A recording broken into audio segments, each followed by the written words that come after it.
हकीकत पावे, हकीकत को पाने को जी चाहता है, हकीकत को पाने को जी चाहता है। श्री हरि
करके नालियों में गिरते हैं और हम भी पीते हैं,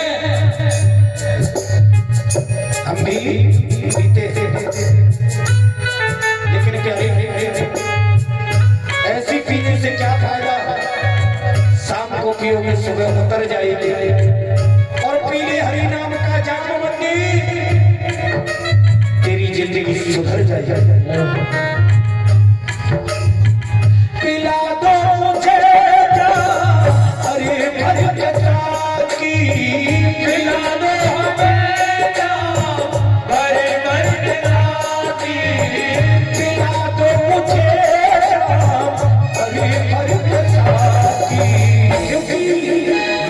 में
दुनिया को बता दे क्यों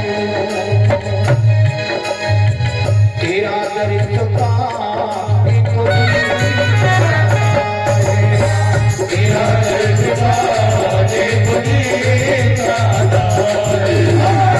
देखो मिटाने को जी चाहता है तुझे को मिटाने को जी चाहता है तेरा दर्द पाने को जी चाहता है तेरा दर्द पाने को जी चाहता है। भाव से बोली श्री वकी हरिलाल की सज्जनों, बड़ी ही मार्मिक कथा है मेरी भगवान की।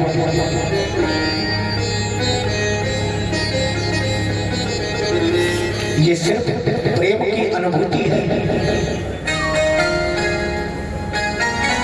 और प्रेम की अनुभूति सिर्फ हो जाता है जिसने प्रेम भगवान के चरणों में किया हो। जो प्रेम गली में आया नहीं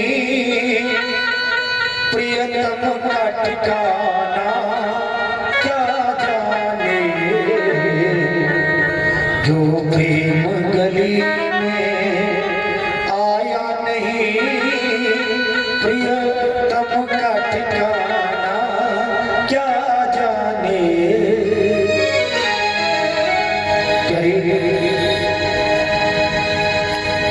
ये सिर्फ एक प्रेम की अनुभूति है जो गोपियों का भगवान के प्रति था।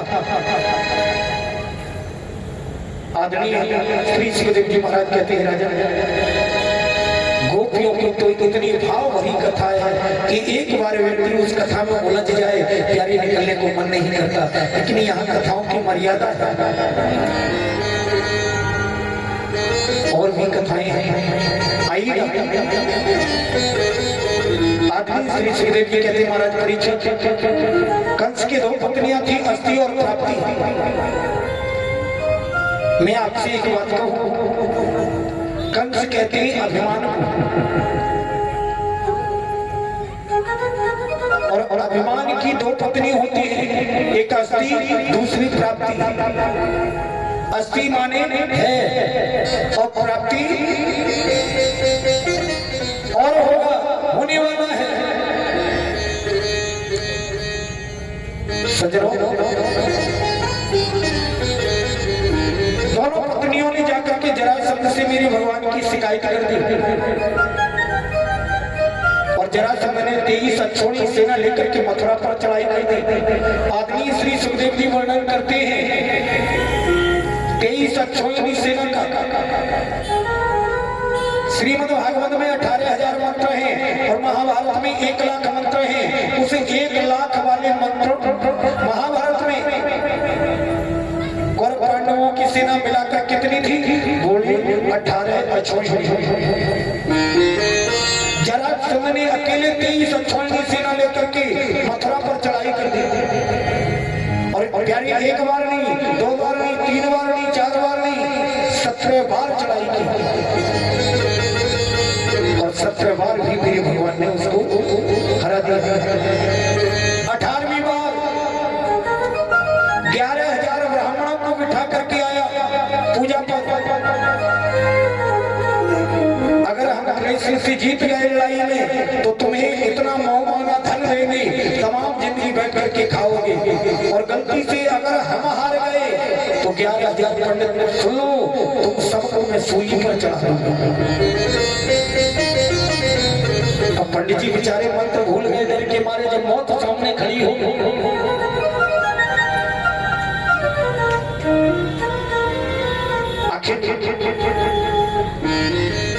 वो ब्राह्मण कहते हैं हे भगवान, मेरे गोविंद, मेरे गोपाल, मेरी रक्षा करना। ये दुष्ट बड़ा आताताई है। अब हमारा लेकर के बैठ भी जाए तो आप लोगों को क्या पता चलेगा अंदर ही अंदर ये क्या जग रहा है।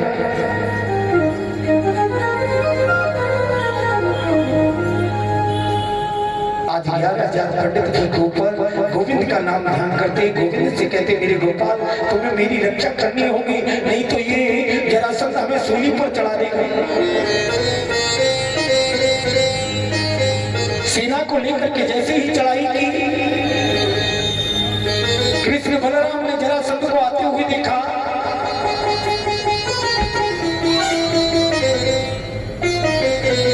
अब मेरी गोपाल ने कहा भैया, बोले कहा बात है, बोले नाना जी आ गए चढ़ाई करने के लिए। बोले तो आने दो, डट करके मुकाबला करेंगे। बोले भैया भैया एक बात तो सुन। बोले क्या बात है? बोले हम लोग रण छोड़ करके भाग चले तो? बोले रण छोड़ने की बात करता है, अरे हम लोग चंद्रवंशी हैं, रण छोड़ करके कैसे भाग सकते हैं? लोग हमारे बारे में क्या कहेंगे? बोले सुनो, मैं माखन चुराता हूँ, लोग मुझे माखन चोर कहते हैं। अगर मैदान छोड़ करके भाग भी जाऊंगा तो लोग मुझे रण छोड़ रहा है कहेंगे। और क्या हो सकता है? थोड़ा और सुनना बाकी है, वो भी सुन लेंगे, कोई चिंता मत करो भैया, रण छोड़ करके भाग चलते हैं। और तभी से मेरे भगवान का रण छोड़ रहा है नाम पड़ गया। बोलिए रण छोड़ रहा है भगवान की। सज्जनों, चीर चोर कहते हैं मुझे लोग, कोई बात नहीं। माखन चोर कहते हैं, कोई बात नहीं। रण छोड़ करके भागने में एक फायदा है, क्योंकि मेरे भगवान तो 11,000 ब्राह्मणों को देख रहे हैं। लेकिन बलराऊ जी को ये नहीं मालूम, मेरे भगवान अगर डट करके मुकाबला करते हैं और मेरे भगवान ने अगर उसे हरा दिया सत्राजित को, जरासंध को, तो फांसी लगेगी। बोले कितने पंडितों को? बोले 11,000 ब्राह्मणों। तो भला मैं 11,000 ब्राह्मणों को कैसे मरने दूं? बोले मैदान छोड़ करके भाग। मेरे भगवान पर्वत पर चढ़ गए, जरासंध ने आग लगा दी चारों ओर। प्रभु ने छलांग लगा दी और समुद्र के किनारे चले गए। और देवताओं के प्रधान शिल्पी है विश्वकर्मा, उन्हें याद किया। विश्वकर्मा ने रात भर में जल के अंदर द्वारिकापुरी का निर्माण कर दिया। सोने की है द्वारिकापुरी, बहुत ही सुंदर है। समुद्र के ठीक बीचों बीच सोते हुए यदुवंशियों को मेरे भगवान ने द्वारिका में बुला लिया। रेवत नाम की राजा की पुत्री का नाम है रेवती। रेवती का विवाह बलराम जी से हुआ। अब मेरे भगवान ने सोचा, बोले भैया तो अब हम लोग यहाँ के राजा तो है गए और भैया की शादी भी हो गई, अब तो हमारी भी शादी होनी चाहिए। आपको एक बात बताओ, सूर्य वंश में कभी किसी के बिना यज्ञ के संतान पैदा नहीं हुई। और चंद्रवंश में चंद्रमा से लेकर के द्वारिकाधीश तक बिना लड़ाई के किसी की शादी नहीं हुई। ये विशेषताएं हैं।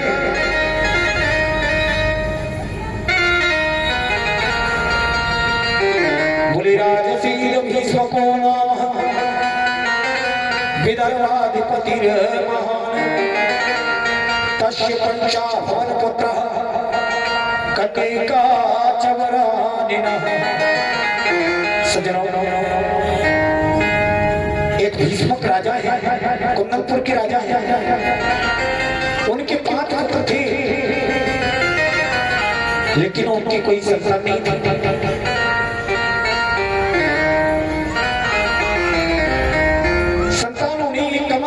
से मिली एक कन्या, लेकर के उसको ले आए अपने घर में। बहुत खुश हुए, बोले देवी, अरे देवी सुनो तो सही, देखो भगवान ने हमें कन्या दी है। अपने घर पर कन्या नहीं है ना। आपको एक बात बता दूं मैं, लक्ष्मी कभी किसी के गर्भ में वास नहीं करती। लक्ष्मी जब साक्षात लक्ष्मी जी बन करके आई, समुद्र मंथन हुआ, निकली कहां से? जमीन से। वही लक्ष्मी साक्षात जब सीता जी बन करके आई तो निकली कहां से? जमीन से। वही लक्ष्मी साक्षात आज रुक्मिणी बन करके आई है तो मिली कहां से? बोले कमल के पुष्प से। लक्ष्मी प्यारी कभी किसी के गर्भ में वास नहीं करती।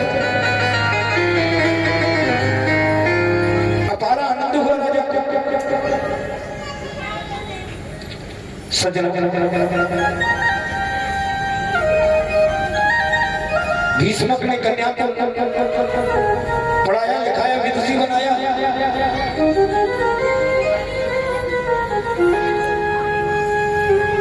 और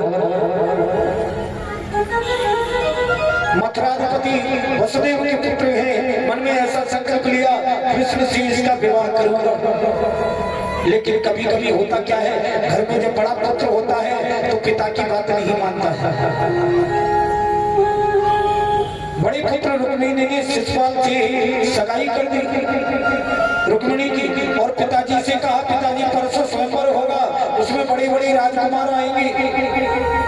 लेकिन रुक्मिणी से कह देना कि माला शिशुपाल की ही गले में डाले।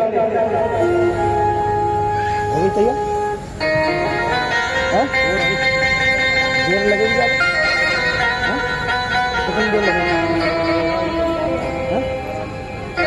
नहीं वो रुक्मिणी सज्जनों, क्या तो फिर भी मेरी जल्दी हो गया है।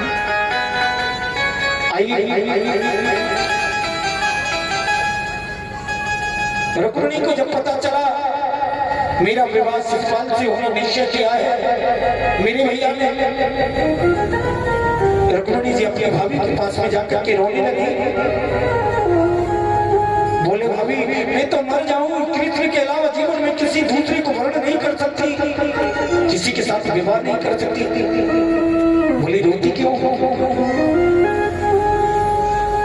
बोले एक पत्र का लिख करके भेजो भगवान के लिए, भगवान आएंगे और आपको ले जाएंगे। रुक्मिणी ने पत्र लिखा और बड़ा सुंदर तरीके से लिखा, देखिएगा भाव। बोले सत्ता गुणान भुवन सुंदर, आपको सिर्फ मैंने सुना है, लिखती है पत्र में, कहती है सिर्फ आपको मैंने सुना है। नवदा भक्ति में सुनना भी एक प्रकार की भक्ति है। सज्जनों, हे मेरे गोपाल, केवल मैंने आपके गुणों को सुना है।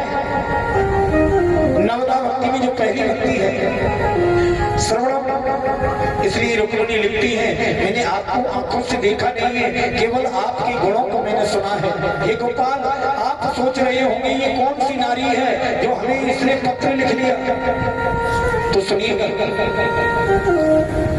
का कुलशील रूप विद्यावयो द्रवण धाम विराट तुल्य धीरापति कुलवती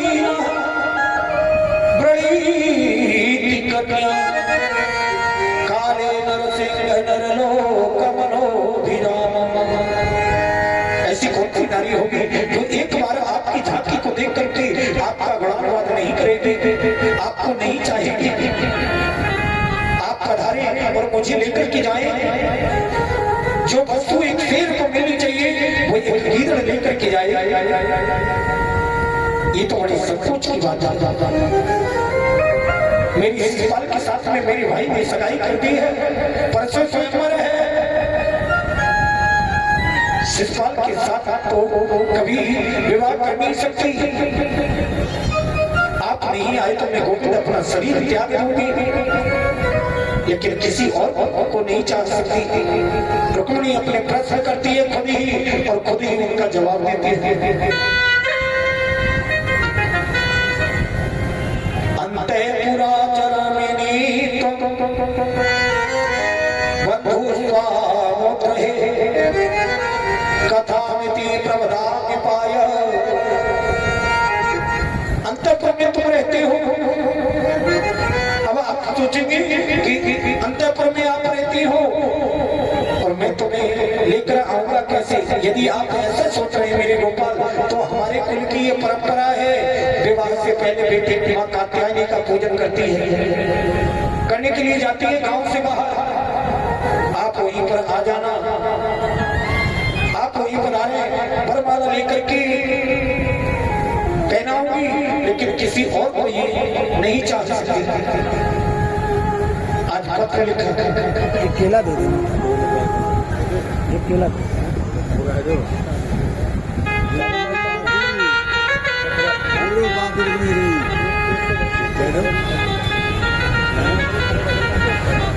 सजनों,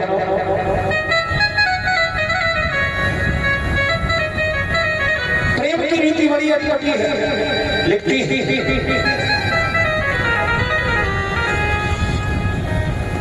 और कहती है मेरी गोपाल,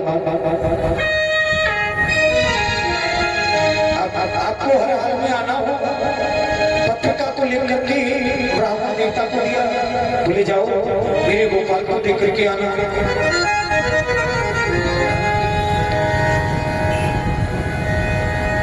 प्रेम की रीति बड़ी अटपटी है और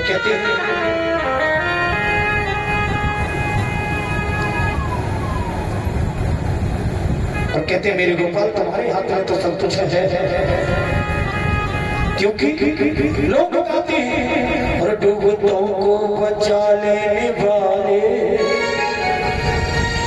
डूबतों को बचा लेने वाले मेरी नैया है तेरे हवाले, डूबतों को बचा लेने वाले मेरी नैया है तेरे हवाले, डूबतों को बचा लेने वाले मेरी नैया है तेरे हवाले, डूबतों को बचा लेने वाले मेरी नैया है तेरे हवाले।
कहता नहीं है तेरी मर्जी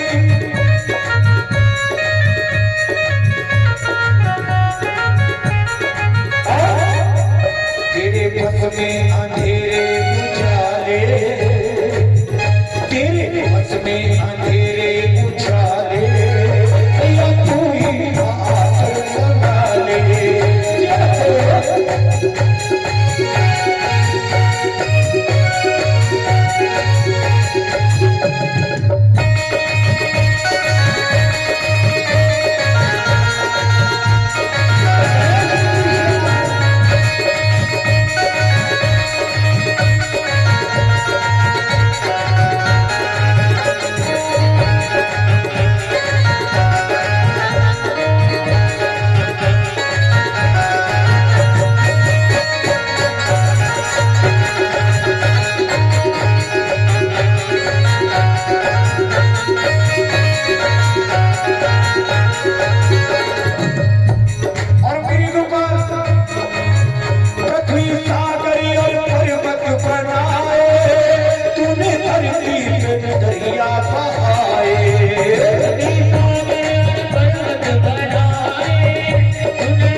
और लिखने के बाद रुक्मिणी ने ब्राह्मण देवता को लिख के कहा बोले जाओ द्वारिकाधीश को दे दे।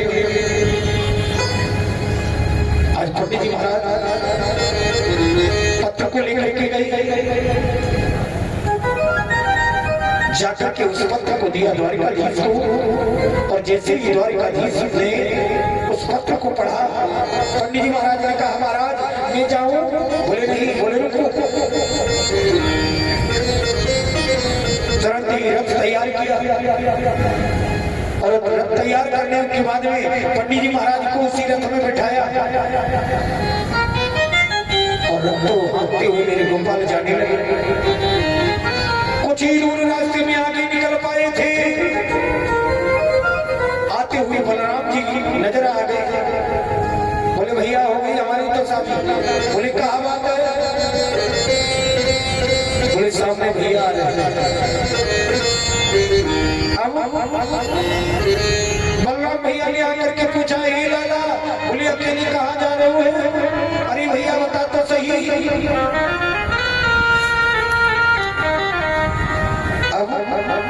ये तो नहीं बोल पाए।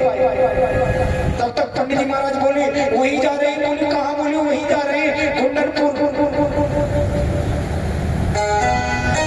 बलराम को मालूम है कि वहां पर स्वयंवर है। बोले वाह अरे हमारा लाला तो शादी करने योग्य हो गया हमें तो मालूम ही नहीं पड़ी।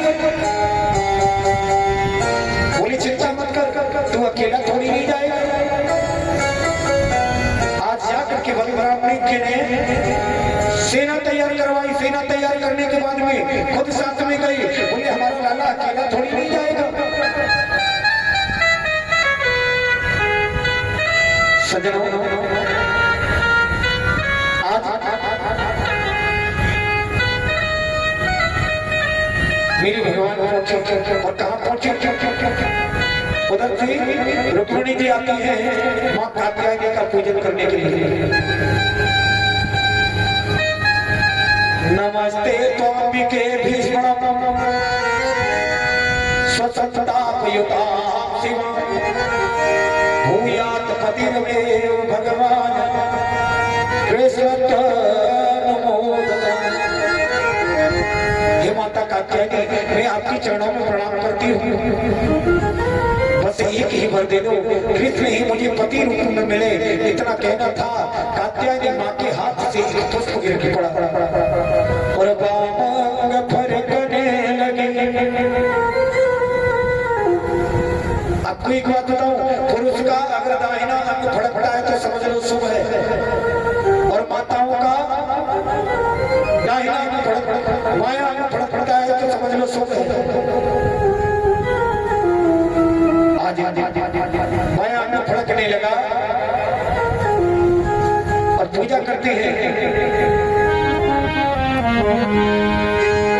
और जय जय गिरी पर राज किशोर,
माँ कात्यायनी की पूजा करते हैं।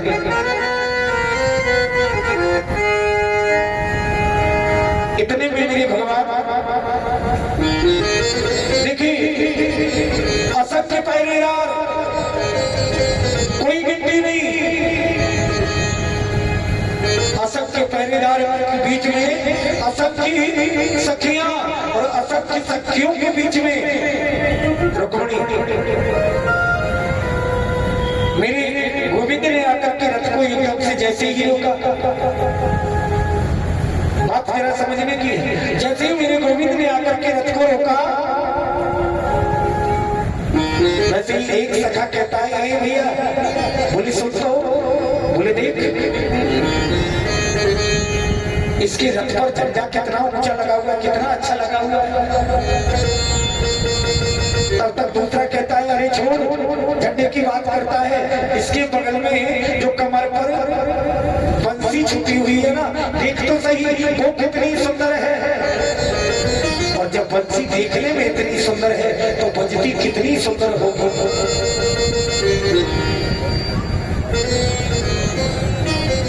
उसके बाद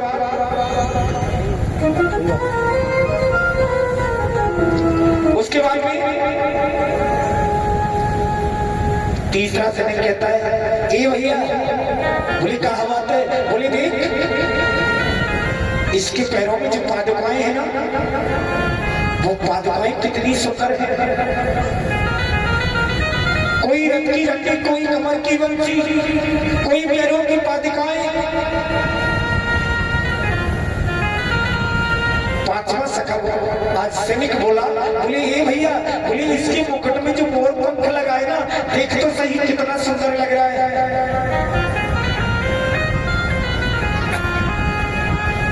इतना कहते जा रहे हैं सैनिक, सखियों के बीच में से निकल करके रुक्मिणी जी आई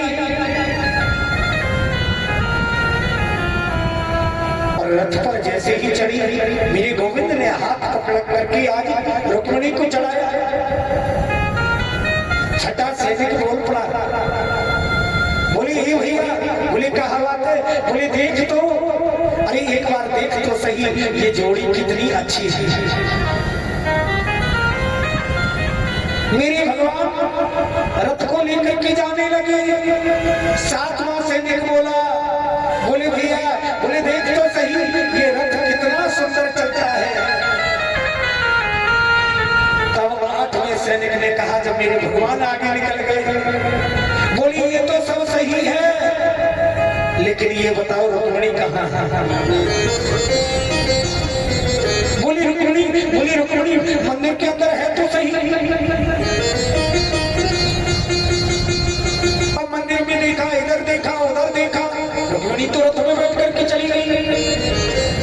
अरे बोले मूर्ख, तुम लोगों कोई बंसी देखते रहे, कोई पादुकाएं देखते रहे, कोई मोर का मुकुट देखते रहे, कोई पैरों की पादुकाएं देखते रहे, वो ले तो गया। बोले अगर ले गया तो तूने बताया क्यों नहीं? वो बताते कैसी जोड़ी जो इतनी सुंदर थी। आज जाकर के रुक्मपाल से कहा, रुक्मिणी से कहा, अरे राजन, बोले रुक्मिणी को ले गया। बोले कौन ले गया? बोले वही वाकई में एकदम से दौड़ पड़ा। रुक्मिणी जाकर के युद्ध आरंभ कर दिया। मेरे भगवान युद्ध करने लगे और मेरे भगवान ने युद्ध में परास्त करके रुक्मिणी का भाई जो रुक्मी है उसको अपने रथ के पहिए से बांध दिया। तब तक मेरे बलराम जी आ गए। बलराम जी ने कहा, लाला ये क्या करते हो? बोले ये युद्ध करने के लिए आया था, युद्ध में इसको परास्त कर दिया, इसलिए पहिए से बांध दिया। बोले लाला तुम्हें ये पता होना चाहिए ये तुम्हारा रिश्तेदार है, रिश्तेदारों के साथ में कोई ऐसा भला करते हैं क्या? बोले छोड़ दो इसे। भीष्मक राजा आए। भीष्मक राजा ने आकर के भगवान से माफी मांगी। बोले मैं तो विवाह करना चाहता था आपके ही साथ, लेकिन रुक्मिणी ने कोई बात नहीं चलने दी। बोले विवाह तो आपके ही साथ होगा, लेकिन विधिवत तरीके से होगा। आज लेकर के आती है रुक्मिणी और सज्जनों,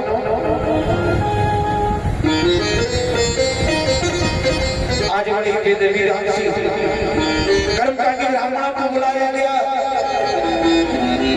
स्वस्ति वाचन हुआ।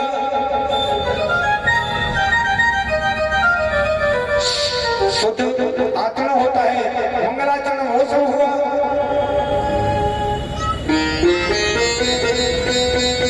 सज्जनों,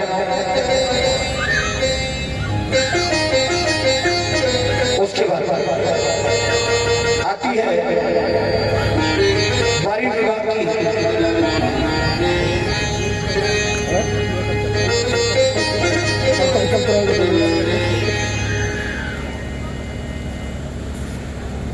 रुक्मिणी जी ज्यादा से ज्यादा समय ब्यूटी पार्लर में मत लगाओ, क्योंकि कथा भी आगे बहुत है ना।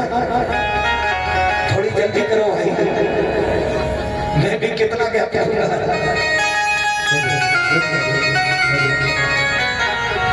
कि तेरे नाम की ओर चुनरिया और तो नाचो रे बीच बाजार में, ऐसी हालत हो गई मेरी सावरिया के